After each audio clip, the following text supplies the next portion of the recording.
Alright, hi, this is Dane at Jonah Custom Guitars.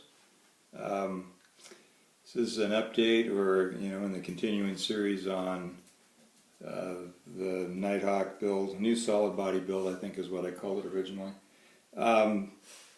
Nighthawk shaped body, through neck, so you can see the neck all the way through the butt. Sapele, core and neck, mahogany on the stripes on the neck, all the way through everything.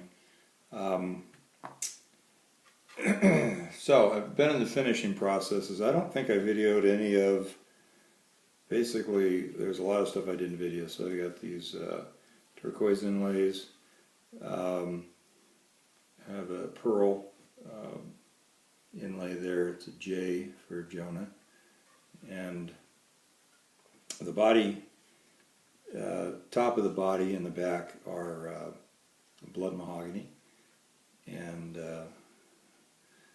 the fretboard and the peg head veneer all came from the same block of lumber. This little darker piece of wood here is Wenge, and it was just laying around the shop from something else, and I kind of thought it looked interesting, so I thought I'd set it in there. It's not a flush inlay. It's it is inlaid, but it's up above the body, so you kind of get a three-dimensional or several elevations with a little divot there, and the peg head, and then the rise up to the Wenge. So I'm in the finishing process, and when I kind of had this debacle. If you want, I've been trying to figure out new ways to finish guitars that ways that do not involve lacquer. Although I really like nitro, and I like the way it goes on and seal everything. Standard grain fill, vinyl sealer, and then if you're going to do color on something, you shoot your color, then so you got everything floating on top of a coat of sealer. So you get very even staining on if you're just doing a stain color or whatever. When you see a lot of hand applied stains, and I think one of the things I really dislike the most is that all your end grain in the butt of the guitar and in the cutaways, or here, anywhere you've got end grain, always takes stain differently. So I did actually pre-stain the sides and the neck and everything that was, everything that wasn't blood mahogany.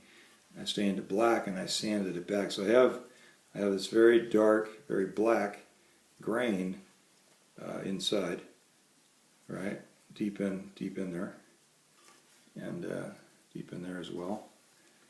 Now, one thing I found out about seemingly African woods is that they don't pore fill nearly as nicely as other woods. The blood mahogany, the Paduke I did on a build, but Wenge is, I think, the worst. It has huge pores, and it just takes a really long time. Many applications, and then even then, you still get, you'll get little divots in the lacquer. I've done lacquer on Wenge, and seen a little shrinkage months later into the pores, even though they appeared to be very well filled at the time. So, tried several different methods with this particular guitar. I threw it out, in fact, because I've used it a few times and I really learned to hate it. This stuff, Aqua Coat. I wouldn't wish this on my worst enemy. I do not like this product. So, hate mail or whatever on that deal, but I have no success at all with this. I put at least 4 applications on this guitar, and what happens is,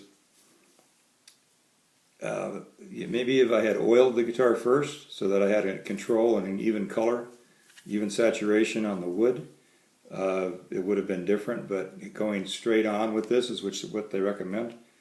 You end up very splotchy surface.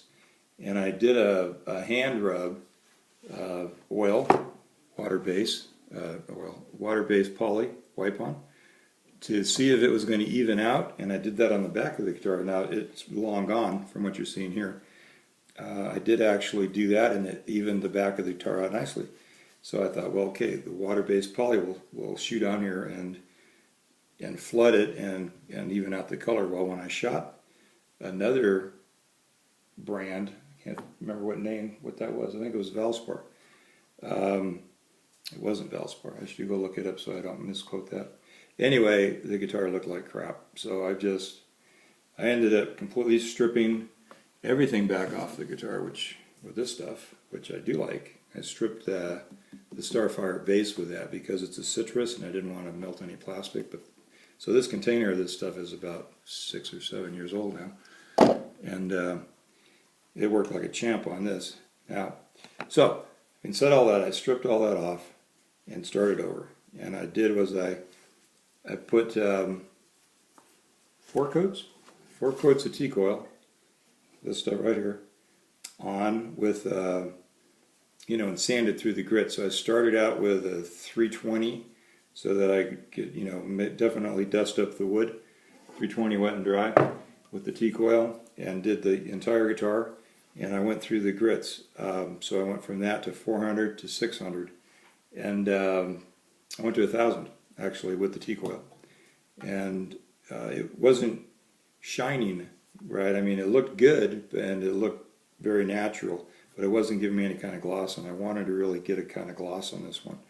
So I went from teak oil to true oil.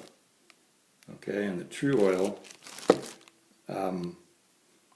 does a fantastic job of shining. You just put 1 coat. Now this has about 5 coats, 6 coats on it, and I've sanded between coats. And I went ahead with the true oil, covering the entire guitar, and then sanding back with 15 a couple times in between coats. Actually, I think I did about 3 coats, sanding back between each coat, and then I applied 3 coats on the front and back and the peg head.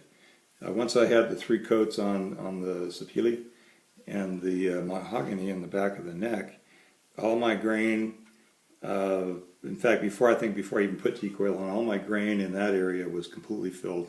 No kind of divots whatsoever.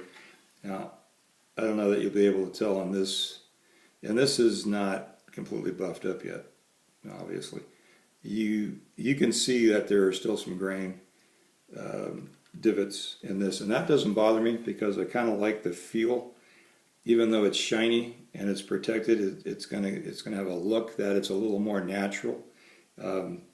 Teak oil and the true oil both are going to be extremely, it's a very, very thin finish. So if you could just apply it and leave it, you'd get a lot of gloss, but you just can't apply this evenly enough. And unfortunately, I've seen that they have an aerosol now, and I have not been able to try that. Next time, I'm going to do like my final shot or two, coat or two with the aerosol, and I'm betting it's going to lay down a lot nicer. I'm extremely tempted just to say screw it and go back to using nothing but nitro, just because I always got fantastic finishes with nitro, and I'm just trying to get away from that kind of perfect plastic look. But at the same time, one of my previous guitars, I just oiled it, and I mean, I love the guitar. It's my main guitar that I play all the time. But it's got blue jean stains on the sapele back. So that's kind of why I wanted to go ahead and seal this. Now myself, I can tolerate my guitar having blue jean stain on it, but for customers, I want to have a guitar that will stand up to that sort of thing. So that's where I'm at with this, and that's what I've been going through. Real quick,